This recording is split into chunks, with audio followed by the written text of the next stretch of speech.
While no doubt having one of the coolest names for a video game ever, No One Can Stop Mr. Domino is a puzzle game released on the PlayStation in 1998 and published by Acclaim.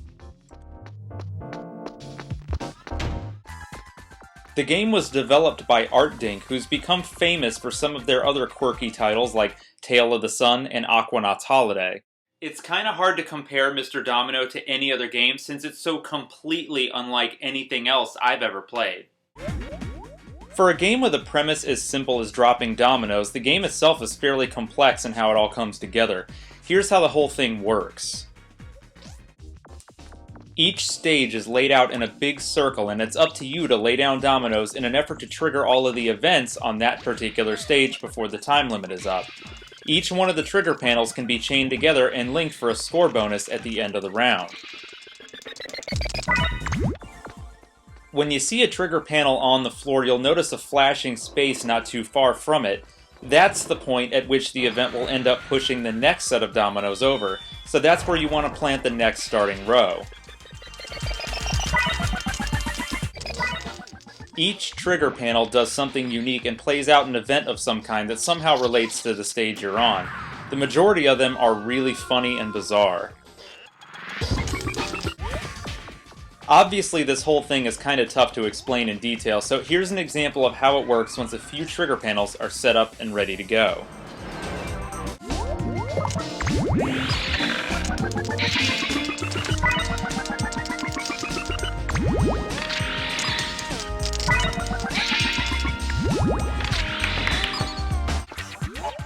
You also have a limited amount of droppable dominoes to use on any stage, but they are added back to your total each time you knock them down.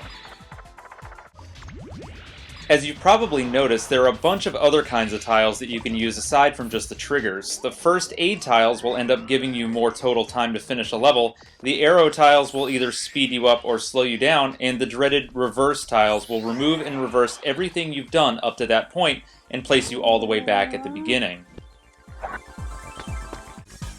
When you start the game, the player is given a choice between two speeds of gameplay, slow and fast. The only difference here is that on slow your character will walk forward, and on fast they permanently run.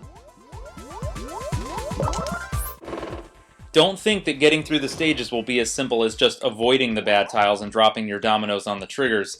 There are all kinds of other obstacles that'll get in your way and make chaining your tiles a royal pain in the ass. The graphic style in Mr. Domino is awesome. Everything is bright and vibrant and colorful, and the whole game has this really cool atmosphere. The characters and background details are surprisingly well rendered for a PlayStation 1 game, and I love the inclusion of the 2D sprites as well on the 3D background. It really adds a retro feel to it and gives it that extra bit of personality that makes it stand out.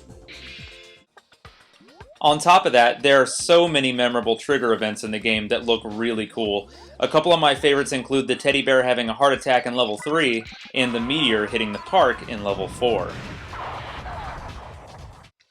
Luckily, the sound effects and music in Mr. Domino are really well made and fit the game's bizarre atmosphere like a glove. As much as the game itself can be frustrating at times, you'll never get to a point where the sound will aggravate you, which is good since you'll probably have to play certain levels over and over again before memorizing them. Each level has its own unique theme, and all of them are really catchy and well done. The sound effects are kind of all over the place, especially when it comes to triggering the tile events, but every single bit of it is excellent. The controls in Mr. Domino are pretty good, although it can feel a bit sluggish here and there. Since you're moving a character on a multi-plane field that's always walking forward, it can be difficult at times to move with precision when you can't always tell where he's about to go or turn. Once you get the hang of it, it becomes a lot easier to navigate each level, but slips will happen, and it's no fun in this game. One wrong move and you could screw yourself out of finishing the whole stage and have to start over again. You drop dominoes by holding down the square button on the controller and can control Mr. Domino's speed by hitting up or down on the D-pad, while left and right obviously move him in either direction. It's hard to recommend No One Can Stop Mr. Domino, even though I love it. It's just such an acquired taste, and being that it can't really be compared to many other games, it's difficult to gauge someone's reaction to it who's never played it before. It can be a ton of fun once you get over the initial learning curve, but if you have any issues with getting frustrated with games easily, you may want to stay away from this one. It's immensely satisfying once you get a grasp on how it works, and it's super addictive, even when you're having issues getting through certain sections.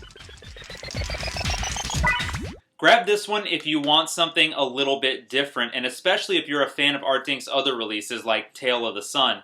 It doesn't cost too much at the moment and is definitely a worthwhile addition to any collector's library.